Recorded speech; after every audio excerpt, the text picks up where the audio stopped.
You ask Tiger to solve. This deals with linear equations with one unknown.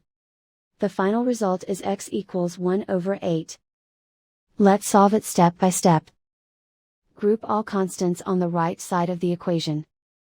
Subtract 1 over 2 from both sides.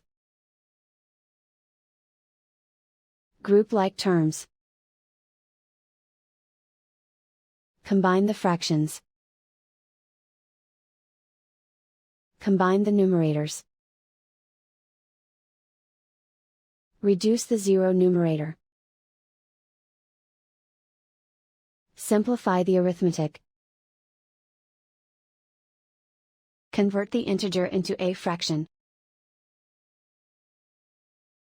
Combine the fractions. Combine the numerators. Isolate the x. Divide both sides by 4. Simplify the fraction.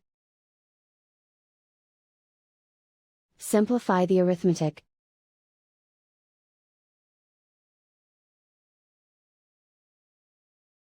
And so the final result is x equals 1 over 8.